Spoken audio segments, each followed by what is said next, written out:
get mine. You get yours, I get mine. You get yours, I get mine. Aight, then I'm gone. You get yours, I get mine. You get yours, I get mine. You get yours, I get mine. Aight, then I'm gone. You get yours, I get mine. You get yours, I get mine. You get yours, I get mine. Aight, then I'm gone. You get yours, I get mine. You get yours, I get mine. You get yours, I get mine. Aight, then I'm gone. Movie screens, then life's the biggest production, and it's a bitch with a big appetite for seduction. All of a sudden, niggas fussing for a big introduction. Hey y'all, this is Daniel. Welcome to BluntTalk, baby. How we doing? We're back with the second season. This is episode 4, baby. I hope you guys didn't miss me. Today we're going to be talking a little bit about the NFL, and not only just the NFL, we're going to be talking a little bit about the world of soccer, football, as you may call it. And what better person to do both topics with than my good friend, Jacob Ervin. How we doing, Jacob? Yo, what up, Dan? How you been? I've been good, my brother. How's your pandemic quarantine, like 2020 overall been so far, my G? I mean, like anyone, I think it's been pretty rough. You know, it's had a lot of ups and downs, more downs than ups, but we're here. You know what I mean? We're fighting. Exactly. That's what should matter at the end. That if we're still all doing good, we're all still living our lives, and that for the foreseeable future, everything will be good. Hopefully by 2021. Honestly. Yeah. For me, it's been at the start of the pandemic, it was very iffy because basketball hoops were not existing for the first couple months. So I was going crazy. Like you know, I play basketball a lot, so I was like, damn, bro. And then later into the pandemic, the hoops were back. We started balling. I got my exercise back in finally. Now for the winter, it's gonna be just hitting the gym as much as possible. And yeah, that's pretty much been it for me though. And the podcast, obviously, the podcast too. Yeah, of course. I haven't been balling as much since Ryder ended, but obviously you see me on Instagram. Been hitting the gym every day, so I just keep that going. No, I see you. You're flexing and finessing out here. You're still grinding. You're still grinding, my G. Trying. Before we go into the start of the episode, I was talking with Jacob earlier, and he was the first person to choose the new segment we got. So the new segment for the podcast that I'm going to do for every episode is the card of the day. I've been getting back into my collectible basketball card collection, and pretty much I'm going to be showing you guys, or showcasing really, a card per episode. Today's card, I don't know how good you guys can see it, is the Marcus Camby New York Knicks. It's a in the card autograph. It's not a sticker autograph, which makes it a little bit more valuable. I haven't done my research for this card yet, but I just wanted to show you guys Marcus Camby since we're both Knicks fans. So here's the card of the episode. And you guys can see the back of the card. It just got Marcus' big-ass face, and you got the stats and everything. So, yeah, it is actually a Skybox, and Skybox is very vintage. So there we go. So, Jacob, you ready? Yes, sir. Let's get it, my brother. So first off, to start off, you're a New York Jets fan, okay? So I want some backstory on it. Why the Jets, and how did that happen for you? Growing up, literally since birth, my aunt, my grandfather used to hold me like a football as a baby. So football's been in the blood forever. A couple were Giants fans, but the majority of my family, my mom, my grandfather, my grandmother, they're all Jet fans. Mm-hmm. So I really just kind of fell in line. I mean, I was growing up watching quarterbacks like Vinny Testaverde, Chad Pennington. Mm-hmm. My favorite football player of all time, Santana Moss, receiver for the Jets back in the day. And yeah, man, I miss all those players. It's different now, especially being 0-10. No, I feel you. And we'll get onto your schedule and how the season's been going for you guys later on with the episode. Cool. So that's good. It's been a family tradition pretty much. So I'm assuming you're going to make your kids be Jets fans too, right? That's how the lineage is going to keep going? Yeah, I want to say so. Obviously, I'm not going to of course, yeah. Growing up as a child, when they're always looking at the TV, who's on? It's always going to be the Jets. You know what I mean? Mm-hmm. So hopefully just follow suit. Yeah. Oh my goodness. Imagine if your kid's a Giants fan. There'd be some family fighting. Oh my God. I got a quick trivia Jets question for you. It's going to be very simple, but at the same time not. Okay. So I'm going to name 4 players, and you got to tell me which one of these players does not have his jersey retired by you guys, okay? Uh-oh. Okay. You can go either A, Joe Namath. Okay. B, Don Maynard. I hope I pronounced it right. C, Curtis Martin. Or D, Dan Alexander. I gotta go with D. Is that your final answer? Yeah, that's my final answer. You're right, my brother. It's Dan Hey, Alexander. there we go. All the other Nice. guys have their jersey retired. To be quite honest, the first three you named, I already knew for a fact, like they're legends of like the New York Jets organization. The fourth one, I haven't really heard his name, so I Okay. just went with that Okay. easy. All right. So I'll give you props. You know your stuff. Okay. Grandfather would All be proud. Shout out to the grandpappy. Yeah. So let's get on to like with the New York Nets and the season they've been having. So this is a weird season just because of the fact of the pandemic and how like it started and all that. But besides that, you guys have not had the best season so far. Yeah. Been a nightmare.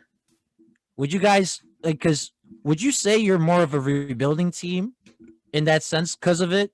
Or it's just that you guys like you're not trying to rebuild. You guys have a roster that was trying to go to win now, but you guys didn't do it.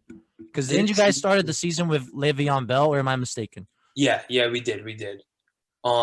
This season though was definitely a rebuild year. There's no doubt about it. We traded Jamal Adams before the season started. Adams was he the one that was celebrating on his car or something on social media? Was he celebrating? It sounds like something he would do. There was one of the Jets players that got traded, and he's like, "Baby, I finally got traded," or something. Oh my God, Avery Williamson, the linebacker. Oh, okay, yeah. When he got traded, he went from the 0-7 Jets to the 7-0 Steelers. So he like put up some funny posts on Instagram about how he went from the worst to the best, which true.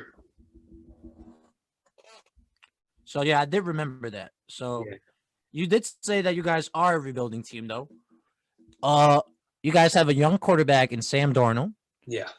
Is this his second season, or is his third season? No, this is his third for sure. I don't think fourth. I'm pretty sure third season. Okay.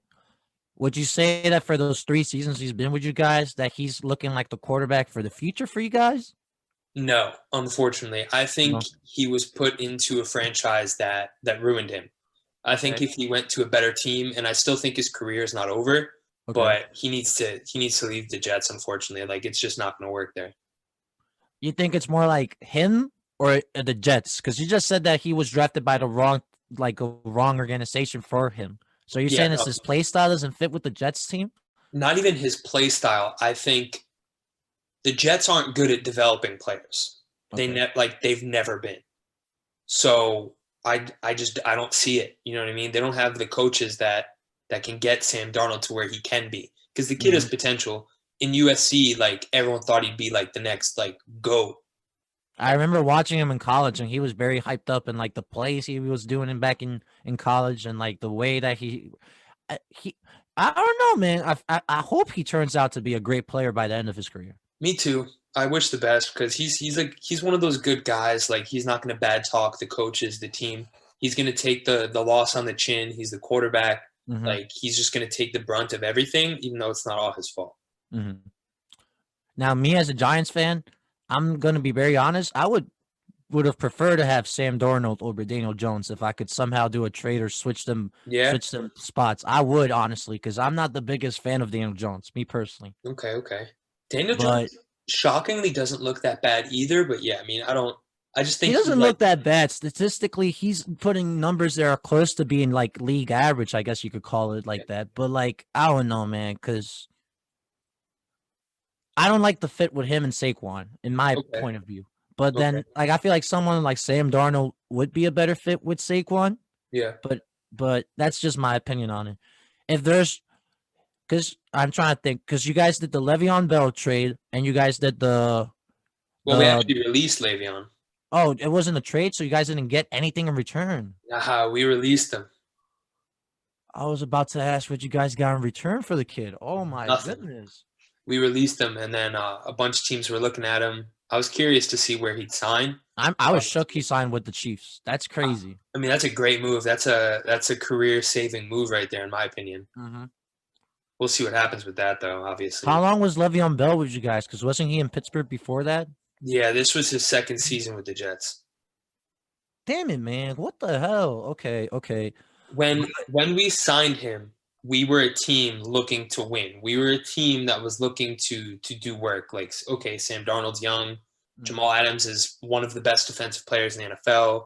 We signed C.J. Mosley, who was amazing on the Ravens.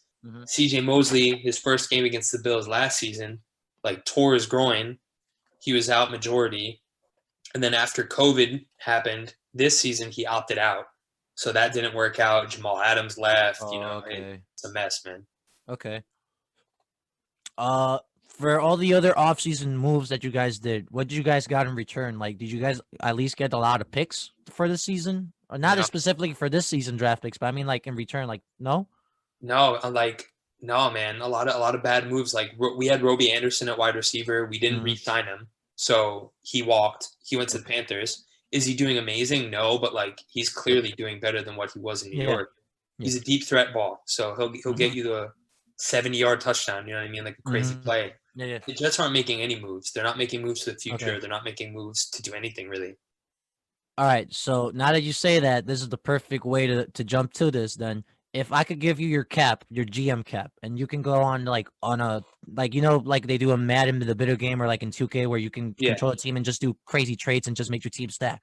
Yeah. If you had to do the first, what would be the first trait for you to go into a good direction with the Jets? What would be the first move? Signing, trade, draft selection, or what do you think would be the good move for you? Like, if it's trading away someone like Sam Darnold for an experienced player for draft picks, if it's getting a good wide receiver, a good running back to give Sam Darnold another option, what would you think would be the move? Okay, well, for starters, I just got to say there is no 1, 2, or 3 moves that the Jets – there's not 3 players, literally 3 players in the NFL.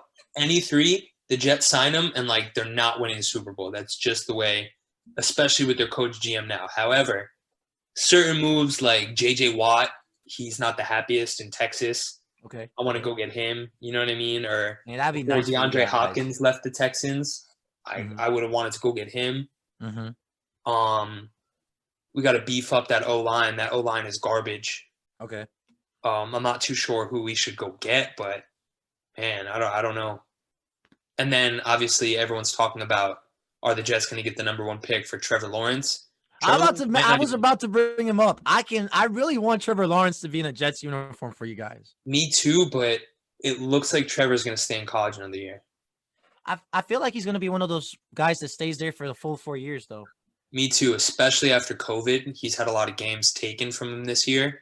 I feel like he just won't really feel right, especially knowing that, like, New York Jets are looking, maybe give it another year, even though I'm sure we could go. We'll be in the running for the next year. That's the thing. So, like, if you're not wanting to go to the Jets is the problem, tough luck. You're going to go to the Jets or you're going to go to another bad organization. That's how the lottery works for sports, man. My bad. In the NFL, it's not an actual lottery, right? It's just by record. Yeah, it's by record. Whoever's the worst gets the best pick. That's just how it is. So besides you guys, who's the second? Not besides you guys. Who's the second best team in the league? Second worst team in the league right now? Jaguars. They have 1 win. Didn't they have like a couple years ago Blake Bortles and a couple other pieces, and they were kind of nice. Bro, they had the best. They had the best defense in the league, hands down. Jalen Ramsey, AJ Bouye. They had like Colvin safety, and they had Calais Campbell. They had Telvin Smith. They were killing it, but they fizzled out. They have 1 win this year, but they're a lot better than 1 win. Okay. Then, interesting. Because I don't know why I thought that in the NFL there was a lottery system too, but that's just the worst teams. Okay. So, would you say that because of that with the NFL system, like you could do like what they do in basketball normally and just tank, and you could easily get a better team because of tanking? Because there's no actual odds; it's just determined by how bad you are. You could, but from what I see in football more than anything, it's kind of hard to tank because 16 games for football is a lot. Like, you put a lot on the line every game. Yeah. So let's say you have Jamal Adams. Jamal Adams refused to be a part of a team tanking because that's a lot. That's a whole season. Like, guys in the NFL are only at their prime for a few years. You know what I mean? They don't want to waste their time. The lifespan of your career in the NFL is not even that long. I get that part. Exactly. So when a team tanks, all those good players that were on the team like right before tanking, they're gone. The only way to tank is completely start over. You got a good point. I never thought about it from that perspective for the NFL. That's definitely interesting. So that makes it even harder then. Damn. It's rough, dude. It's rough. You got to make the right moves. In my opinion, I think the best thing that you can do as a bad team is show heart. Yeah, of course. You know what I mean? Like, just because you only got 16 games in the season. Even if you're a terrible team, you can have a good start or a really good end or finish, and that could somehow get you a wild card spot or something. Anything, yeah. But that's why I think the Jets have Adam Gase still. Like, they're 0-10, but they kept him. I think the owner knows what he's doing, and he wants the Jets to go 0-16. So he's keeping the worst coach in the NFL, literally in history, in my opinion, the worst ever. Okay. So hopefully, because I'm looking at the schedule you guys have and your upcoming games, you got the Raiders, you got the Seahawks, you got the Rams, the Browns, the Patriots, which should be an easy W, at least. I feel like that should be an easy W. And the Patriots are the last team. The Patriots are still fighting for a wild card spot. Yeah, but man, Cam Newton's barely isn't he has been injured a couple times already this season for them? Yes, but more importantly, he's having accuracy trouble and fumbling issues because he's trying to do too much. But bro, the Jets are that bad. For every team you just named, that's a win for them in a heartbeat. There's no way the Jets are going to go 0-16. The only team I can see you guys beating is the Browns or the Patriots, low-key. You know, it's funny. So when you think the Browns are not great, right? No, but they're doing really decent this year. They're are, and I'm not gonna front. I've been backing them up since they got my boy Odell Beckham Jr. on their squad last season. They're 8-3. I know, but I'm just saying. Still, that's still a young team and still not a what's the word? Proven. It's not a proven team. Definitely not proven. Definitely not. So I feel like you guys could snag a win, just the last minute something, or you never know, bro. They have too many threats. I don't see anyone competing on the Jets for them. Don't get me wrong. I hope give me one win. Don't go defeated. You know what I mean? Yeah. But I don't think it'll happen. To finish off with the football section of the episode, not a Jets question technically, but what do you think is going to be the final result with the season? What do you think? Is it a Chiefs repeat? You think someone like the Ravens, the Browns, the Steelers? They're still undefeated, I think. Yeah, Steelers are 10-0, but I got to go with the Chiefs. That offense is the craziest offense I've ever seen. Travis Kelce is my favorite NFL player right now. Mm-hmm. He's the best tight end in the league. Tyreek Hill is the wildest, fastest man I've ever seen on a field. They got Patrick so many Mahomes weapons. is a magician with the football, and their defense is getting better. Their defense always improves throughout the year. Yeah. So I really do see them repeating. Okay, I low-key think, because in the sport of football, all the times that I've actually seen football for the lack of a better word, I've never seen a team repeat back to back like that. The Patriots have won a lot of titles, but it was 1 year they won, the next year they lost to the Eagles or something, and you get what I'm saying? In football, is one of those sports which is really, really hard to repeat. It really is, and I think a big deal is it's one game. You know what I mean? In basketball, even soccer, they have two legs before the final, obviously. But in football, it's one game, and it's really hard for one team to just do that because when you win that next season, every team you play, they have you circled. They have a target on your back, and they know what to do. They won't take it easy on you. No, but I think the Chiefs are that good. That offensive coordinator is that good. Andy Reid, the coach, is that good. How about the Titans? What do you think about the Titans? Because I think they're low-key a sleeper team. They went on the run last year in the playoffs, and this year they're 8-3. The Titans have the best playoff football style I've ever seen because they're literally give it to Derrick Henry 25, 30 times a game and let him do work. You can pack the box all you want. He's still going to run. And then just have Ryan Tannehill, who's been a lot better, throw the play action deep. A.J. Brown's a monster. Jonnu Smith, the tight end, he's not bad either. Even I remember Corey weeks Davis. ago we were watching NFL Red Zone when I was at my cousin's crib, and like when it switched to the Tennessee Titans game, like Tannehill had thrown like a crazy ass pass. It Yeah. was like 30, 40, 50 yards or something like that. I was like, who's this guy? Because before that, I never heard of this guy. I was like, You know damn. why, right? You know why? Why? You know who his coach was before the Titans? Who? Adam Gase, the New York Jets coach. He was with you guys? No, Or Tannehill, like, the coach. The coach. Okay. Tannehill was in Miami with Gase. Oh, okay. And Gase left. Tannehill went to the Titans. Oh my God, he's not that bad. It was just the coach. The coach was killing him. How about the Saints? Because am I mistaken? Is Drew Brees out for the season? Drew Brees is not out for the season, but he's out for at least 3 games. He probably maybe 4 or 5 because they're 9-2 actually. They're 9-2 right now, yeah. And the Buccaneers are trailing behind them. Tom Brady's train. I feel like they're not. Because I was gonna say I feel like they're not making the playoffs, but I'm mistaken because this is a new playoff format for this season, right? It's expanded. So, is there anything as any such thing as a division winner this year? I think there are division winners. To be quite honest, I'm not still 100% sure on how many teams make it. I don't know what the expansion is. It's 8. I remember seeing like a couple weeks ago, like they had like what happened if the playoffs started today and the Browns would have been like a 6-7 seed. I was like, the Browns making the playoffs. They're still going to have the 4 division winners on each side then, and then I'm guessing they're just going to give extra wild card spots. So are you telling me what I think you're telling me? Does this mean the Giants make the playoffs this year? Well, so the problem is that division, the NFC East, is it's horrible. It's the worst. So bad. The winner of that division, though, makes it no matter what. So the Giants are in the lead right now. Baby, okay. Because I was looking at the standings before the episode. I was like, okay, baby, we're technically on top of the league.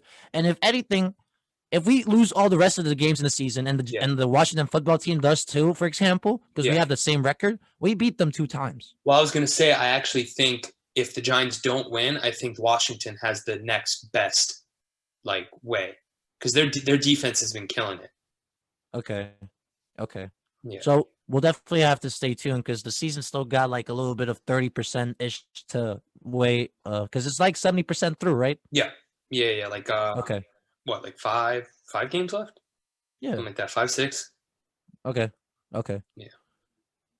You got any last thoughts or anything else you want to add in before we finish with the football section? I guess the only thing I could say is I really hope the New York Jets get a new owner soon. Definitely fire the coach after the season, but more importantly, we need a new owner before anything goes right. I agree with you because ownership's always the first step into the right direction, in my opinion. Yeah, for real. Okay. Now, let's go on to soccer. Okay. Football.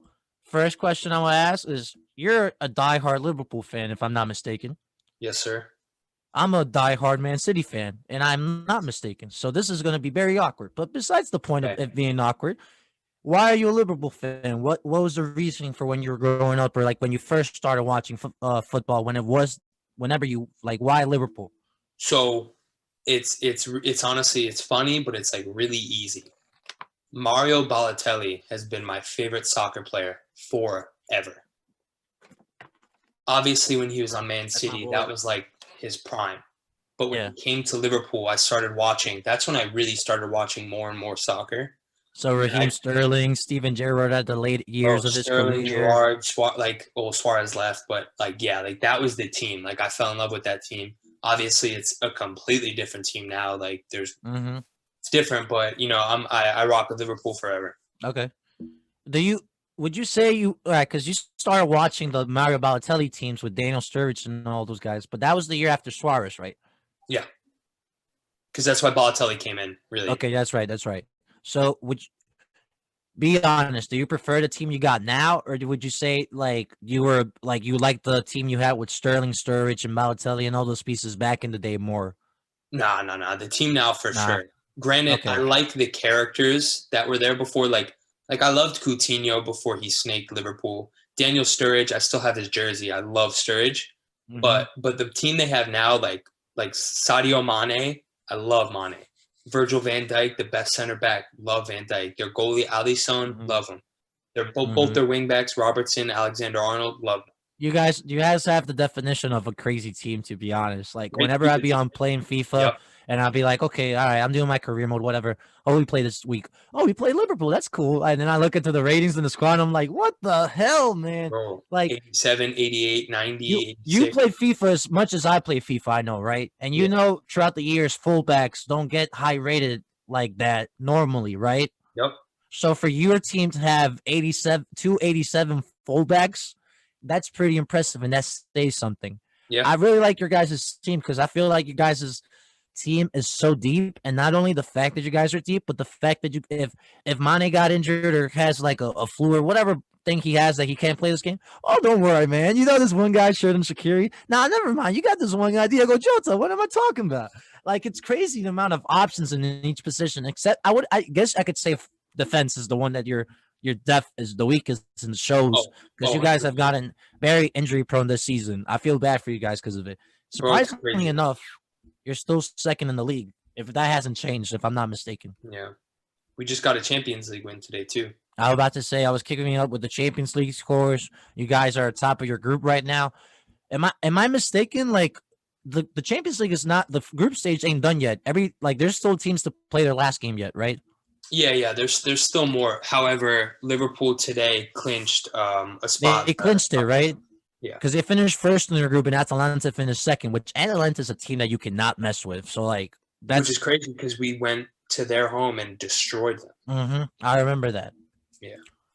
I'm looking at it, and then Bayern clinched too, right? If I'm not mistaken, because they beat Atletico Madrid. They tied against Atletico today. Okay. Atletico Madrid is doing horrible. They only got 6 points at this time in the Champions League. Really? Yeah. If I'm not mistaken, though, I think they're doing pretty well in their league. No, Atletico Madrid is a team that always does well in La Liga, but with the loss of Griezmann and some of the other players they've had, I feel like this is a more like toned down Atletico Madrid. They're kind of hoping for João Felix to become Ronaldo. For sure. I feel like usually they try to like sign a star or two, and then this season's been kind of. They still got Oblak, so as long as they got Oblak, I feel like they'll be good. I think Oblak's probably the best keeper in the world. Low key, honest. I mean, I say low key because he doesn't get the title, or he's not mentioned like Neuer and De Gea and Ter Stegen are mentioned in that conversation. But when you look at it, consistency wise, this man Oblak really deserves to be called that. If he doesn't deserve it this year, next year at least, bro. That's my opinion on it. And like, I'm more of a Real Madrid person, biased when it comes to Spanish football. So like me saying that is me being honest. You know what I mean? Yeah. Talking about Real Madrid, these boys are wild, man. They lost to Shakhtar Donetsk 2 times, and the first time, if I'm not mistaken, Shakhtar Donetsk was so injury prone they had to play all their youngsters. So Real Madrid basically lost to the under-21 Brazilian national team. That's crazy. I didn't even know that. I know Madrid. Madrid's been so up and down. I mean, I feel like they look for goals in Sergio Ramos, and like that's their center back. Like we got problems. Yeah, like Sergio Ramos can score that one header and then like punch a person in the face and then act like he didn't do anything. My man's a monster. But that's not gonna help you win. No. And it's weird because Eden Hazard too. This man Eden Hazard, he's been good, but it doesn't feel like he stepped up to the challenge. You know what I mean? No, when he left Chelsea, he's garbage. Me and my friends, we call him Fat Zard. Oh my god! Did you get a chance to see the Inter and Borussia Mönchengladbach game? Gladbach? No. I saw Inter was winning 3-2, but I didn't see the end result. That was the end result, but like it was basically like 3-0, and then Alassane Plie. I don't know if you ever heard of the guy. Yes, I have. You know why? He played on OGC Nice in France with Balotelli. He was one of those people that when I was playing FIFA, I was like, this guy's a stud. Okay, hold up. So then I heard that he got moved to Germany, and I was like, that's good for him. Yeah, he's nice. He's a stud. He's really good. He scored 2 goals in less than like 20 minutes or something like that to bring him back, but they couldn't do it. You know how Atalanta last year was like the sleeper kind of out of nowhere? That's Gladbach this year. Gladbach's been playing really well.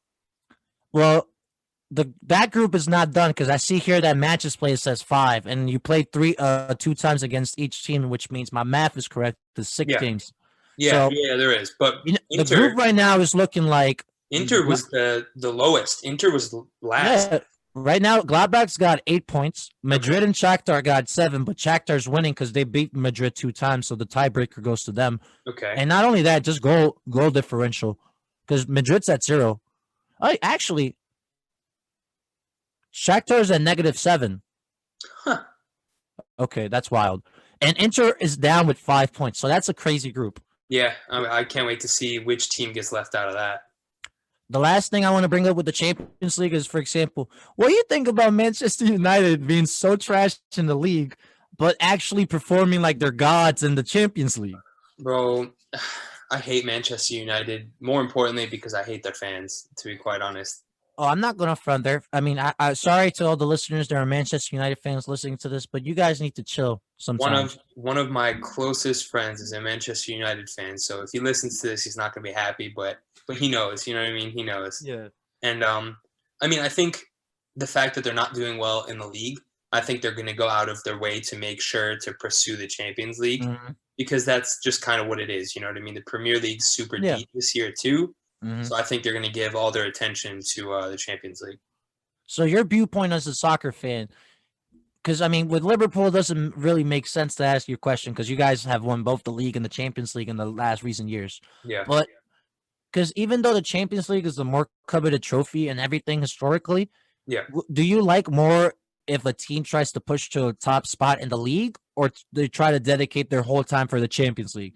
Because with soccer, you have such a hefty schedule, and not every team is as deep as it is. Like, you got very few teams, like someone like Liverpool, like Barcelona, like the Juventuses, like those top tier teams. Those are the only ones that can afford to be like playing B side players in like a league game. Do you know what I'm getting at? So what do you prefer to see from your team as a fan? It's kind of hard because for Champions League, obviously, you're playing the best teams in the world, right?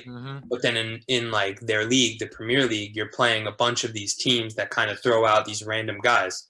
However, I think I hold the Premier League to a really high standard. I think every team on any given day could get a win. Exactly. Aston Villa, baby. Aston Villa shows you. I really like the competition in the Premier League. So I think winning the Premier League feels better.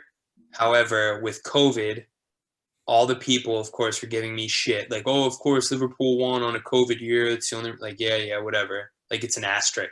But, I mean, they won. They won. I think it's I'll give it to you guys. You guys deserve the win. You guys played your heart out, and you guys deserve the win.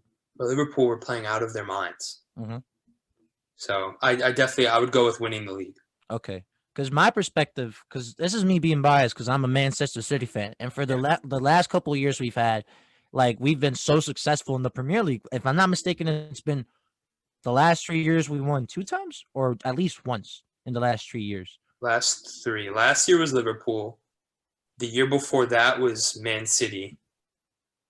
Because Chelsea won 4 years ago, I think. Huh? Chelsea had won 4 years ago.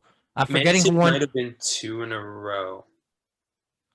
Okay, and before that, I think it was Sergio Aguero's first season or second season, like when we finally started getting some pieces in the takeover, that we won the Premier League off that Aguero goal. Yeah, you know who else was with that? Mario Balotelli. He got the Exactly. assist for Aguero's goal. I remember that like it was yesterday, man. Yes, sir. Oh, my God. But, yeah, so the point I'm trying to make is we can't do anything in the Champions League, man. We got such a deep and good roster, but in the Champions League, we always choke. And we got such a good Champions League coach. At least that's what I call him, Pep Guardiola. Yeah. He's done it with Barcelona. If I'm not mistaken, he also coached in Bayern Munich. Yeah. I don't get it, man. And then, like, Man City's weird. When it comes to Champions League, they become frauds. They fraud out. They do. They really do. We always make it out of the group like it's nothing. This year, I was like, I didn't pay attention to Champions League. You know why? Who's in our group? FC Porto, Olympiacos, Marseille. And I was like, word. Yeah, we'll probably lose like 2-3 points. Nah. Nothing matters in the group stage for Man City right now. Like, that's how I view it these next couple years, to be honest. Because we always lose in either the round of 16, the round of 8, or the round of 4. I think the reason Man City does worse in Champions League is because late in the season, when those top teams like Liverpool, Man City, they're fighting for that Champions League spot in the final, they're also fighting in, again, Premier League, a very competitive league. So, which was what we talked about just 5 seconds ago, because it's difficult thing about soccer. You really gotta have a deep squad and be able No rest. to rotate the players, because the structure of it's really crazy. Because you have weekdays is the Champions League or the cup tournaments, and then like weekends is your league play. Yep. It's not. It's I don't know. It's really weird with how it happens. We're not even talking about like international break, like when all your best players play for their countries and get hurt, aka Exactly. Gomez. It's really interesting because the international play, the break also adds into it, because you just said like if they get injured or anything, but like that also means like there's other leagues, like I've learned because I played a lot of like career mode in FIFA. Yeah. So like if you're in like a football league championship, or like what's it called in England, like the championship, the second division league, for example. Yeah, the tier 2. If you got a player going on international break, they don't actually make it so that you can have them back when you guys have games. Yeah, you have to play without your star players that go on international break, which is something that I don't like, because it's like that's not fair to your team. Because I get that it's weird, because in no other major sport, they're like players don't have the sense of national urgency to like leave the team and play. You get what I mean? Because like it happens in the NBA, for example, where the team has more control. They'll be like, yeah, Tony Parker, I don't want you to play for France this World Cup. Just stay here. Yeah. But in soccer, it's always the nationalism is perspective. That's what I'll call it. Up to the player. So it's kind of hard, because it's like if he doesn't play, it's almost like he's turning his back on his own country. Exactly. You know what I mean? And no one wants to do that. So they always make the decision country over club. It sucks for the club, though. Mm-hmm. I was gonna ask you that for the Champions League this year, who do you think is gonna come up on top? Do you think Bayern repeat it? Do you think it's gonna be PSG's finally time to shine this time? Because I really was hoping PSG would. I really was hoping PSG would have won it last time. Nah, I don't like PSG. I think you don't. I don't like PSG, but I like Mbappe. Yeah. I mean, the kid, he's a stud. But I don't know. Their team, they play bad teams all year. And then when they get to the Champions League, it's like, all right, time to play top level. And it just doesn't work out. However, Bayern, they literally play like robots. They play every team the exact same way. They're amazing. Yeah. I could see them repeating easy. I can also see some big English club taking over. Really? I don't think it's any of the English teams got a shot this year, in my opinion, at least. You don't think so? I mean, I don't think so. I feel like it's going to be another year where, because I don't know if you knew this fun fact, but last year's Champions League semifinal was the first time in I don't even know how many years that we didn't have a Spanish team or an English team or Spanish, English.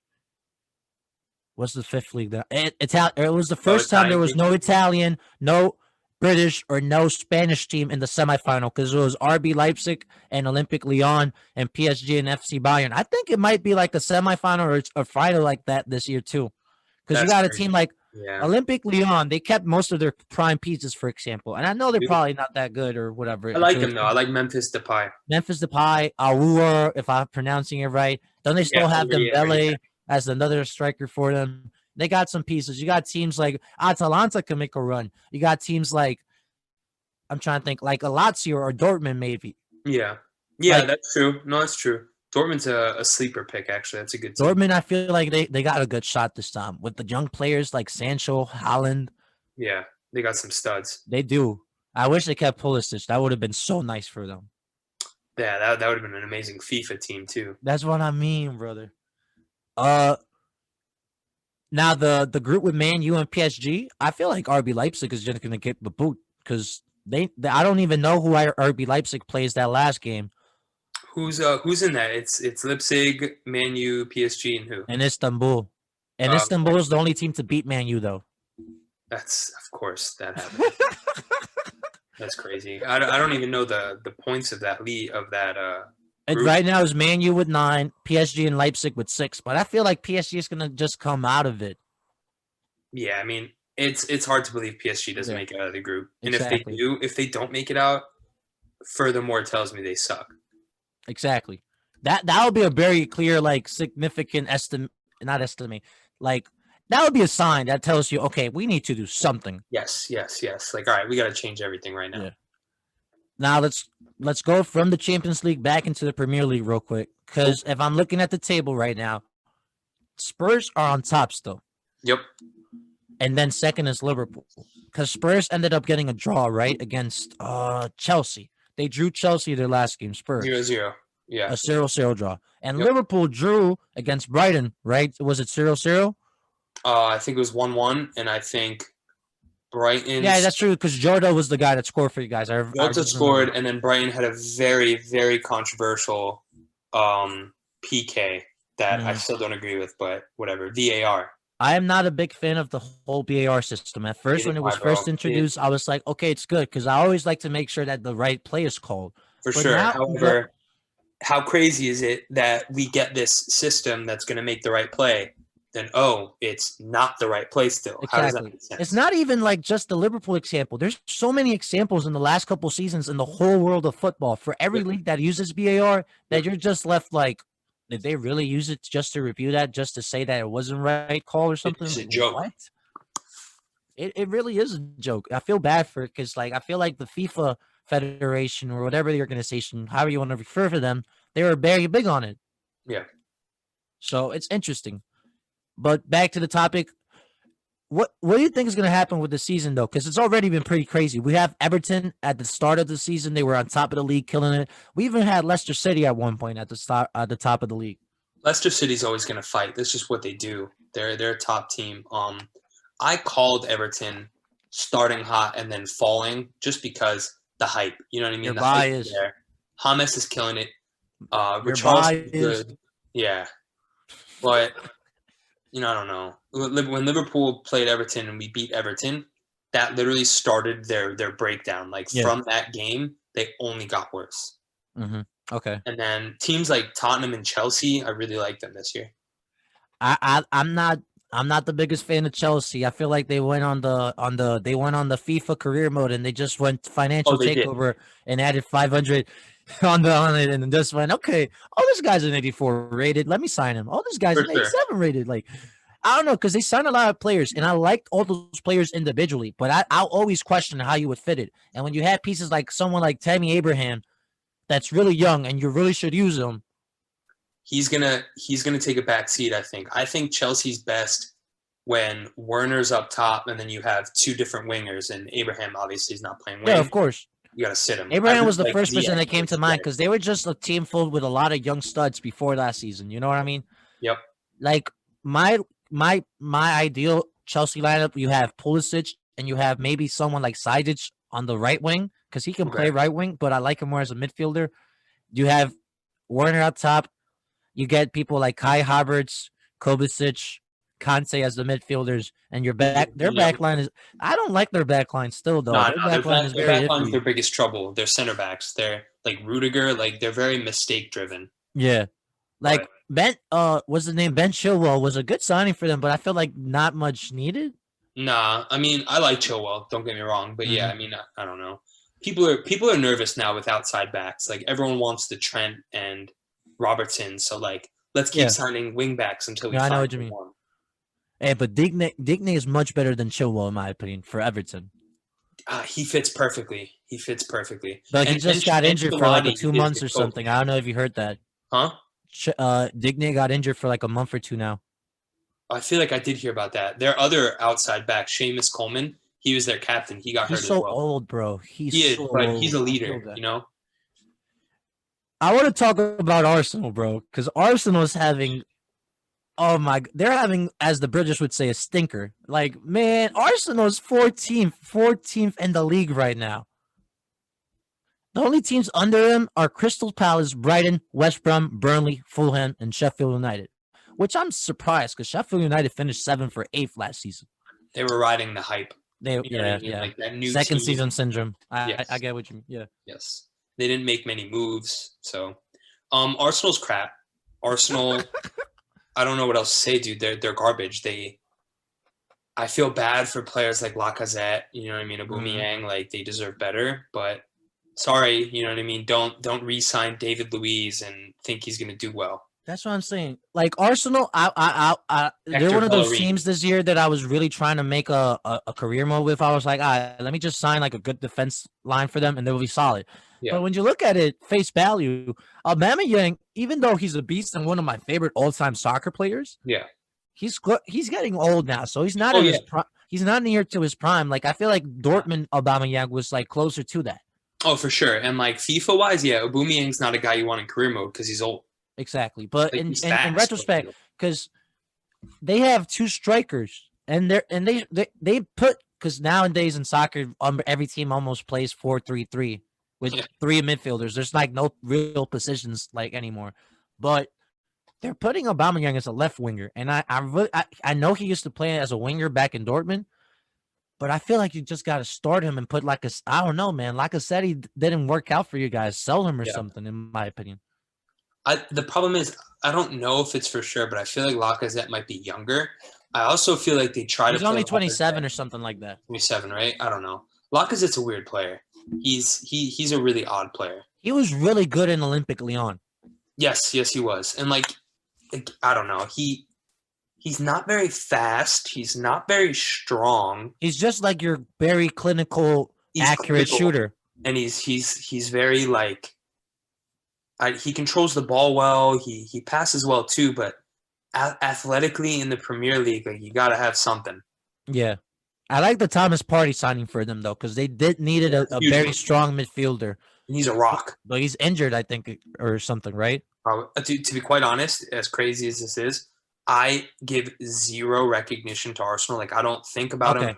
I don't even hear news about them. Like they're terrible. There's an Arsenal fan at work, so I just like actually keep track of that. And there's also a West Ham fan at work, which I make fun of her all the time. That poor guy. Hey, when I clocked into work one day, I was like, I'm forever blowing bubbles.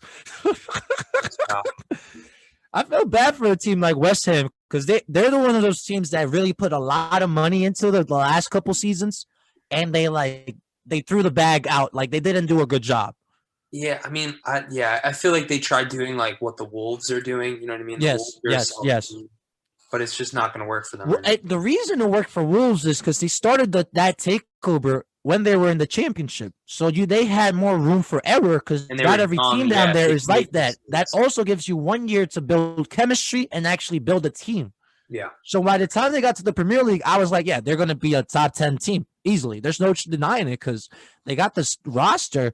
And they just actually, like, when they signed Rui Patricio as your goalkeeper, and that was like a couple years after Rui Patricio's run with the Arrows when Portugal won. Yeah. So I was like, yeah, that's a goalkeeper. You're already set because in the Premier League, you need a good goalkeeper with all those quality teams. For sure. Another team that I really like is Leeds because they were from the relegation, not the relegation. What am I saying? The championship. They came up. They did a couple moves. I didn't like the Rodrigo signing.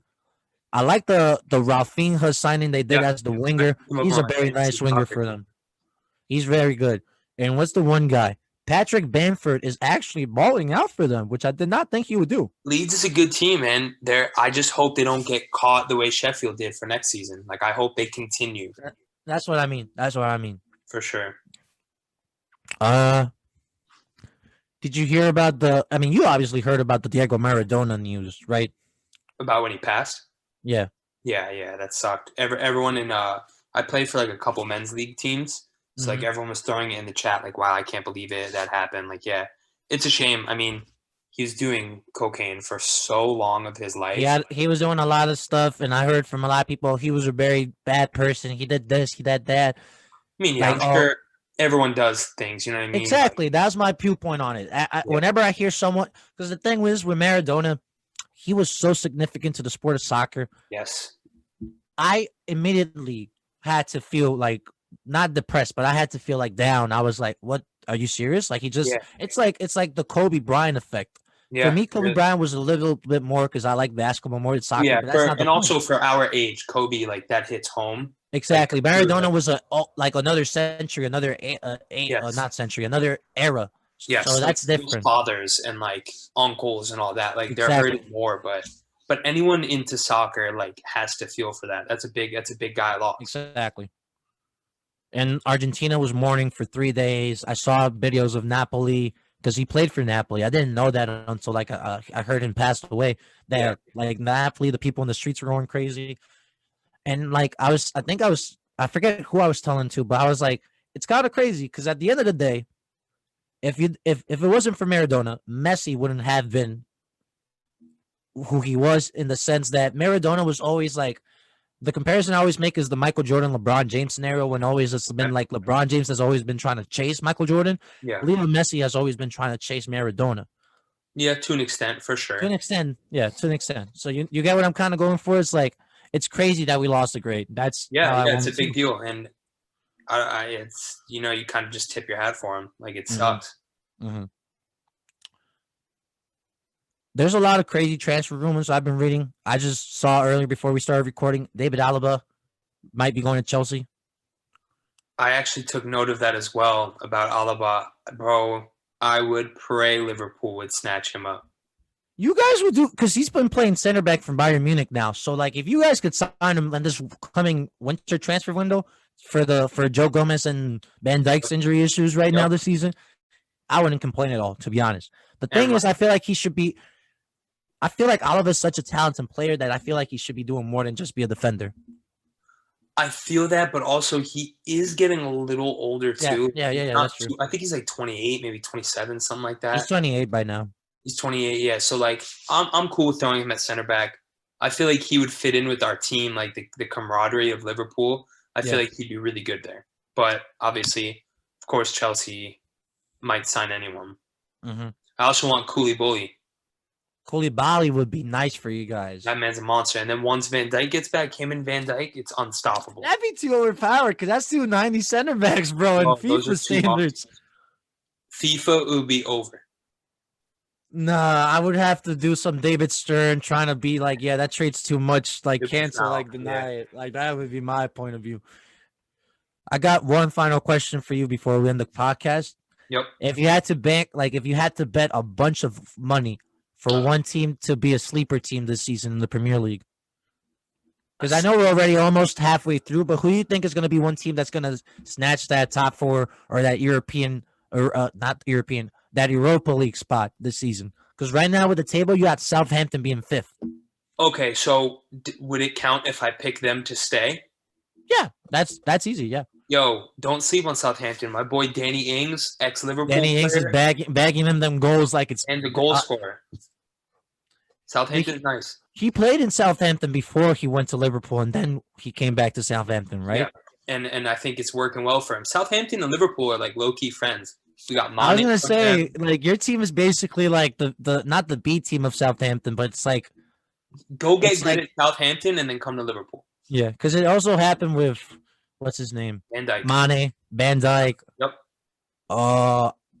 When you guys did the Luis Suarez signing, what was the name of that fullback?